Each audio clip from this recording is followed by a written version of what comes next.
için Gagavuz gimnamız bizim en büyük bir gurur. Çünkü ben halis bir Gagavuzkayım.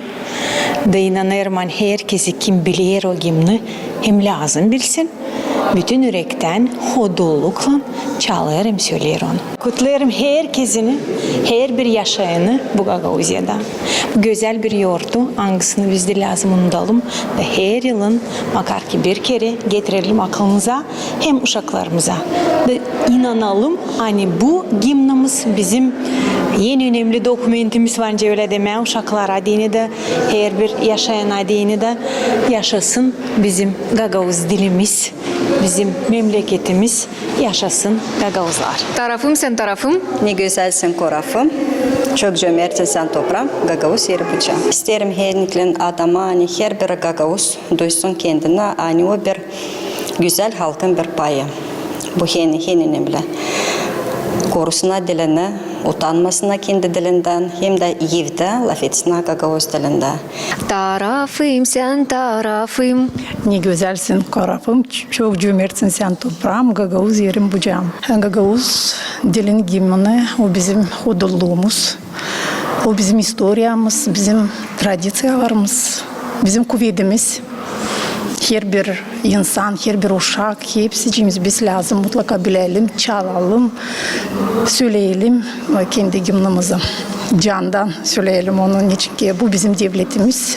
Sadece bizden çekilir, koruma gimnimizi, koruma kendi halkımızı, devletimizi ilerletme, sayma, hem hatırlama hepsini kim yaşar. Biz beraber birlikte bizim Gagavuzya'da. Tarafım sen tarafım. Ne güzelsin korafım, çok cömertsin sen toprağım, Gagavuz'un bucağım. Gim gösterir bizim birliğimizi, bizim kuvvetimizi.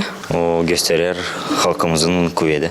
Tarafım sen tarafım, ne güzelsin korafım. Gagavuz gimni. Çalarak Gagavuz gimni sanırım hepsi yaşayanlar duyarlar sevdi ana tarafına, ana diline, ana evine. İsterim dileme bütün halkımıza ki yaşasın Gagavuz halkı.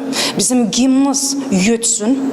Her zaman şıralı, güzel. Hem de her bir insanın canında bu güzel laflar tutulsunlar. Tarafım sen tarafım.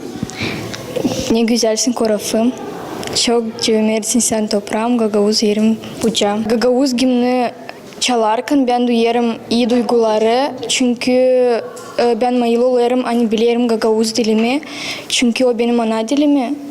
Onu hepsi lazım bilsin. Bu güzel yurtuyla bütün Gagavuz yaşayanlara isterim dileme olsun bizim memlekette uygunluk, olsun güzel yaşamak, herkes Gagavuz yaşayanını sevsin kendi tarafını. Biz hodulanırız, hani biz yaşarız bizim toprakta. Hani bizde usluluk, insanlar yaşarlar dostlukta.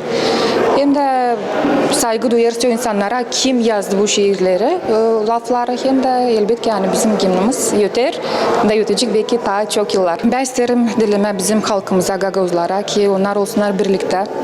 Onlar saygıda yaşasınlar başka milletlerle, Gagavuzlarla, Moldovanlarla, Bulgarlarla ki bizim Moldova'da küçük devletimizde ama biz burada çok millet yaşarız. Yani onlar olsunlar şeyin birbirine laf etsinler, dostlukta yaşasınlar hem de uygunlukta olsunlar.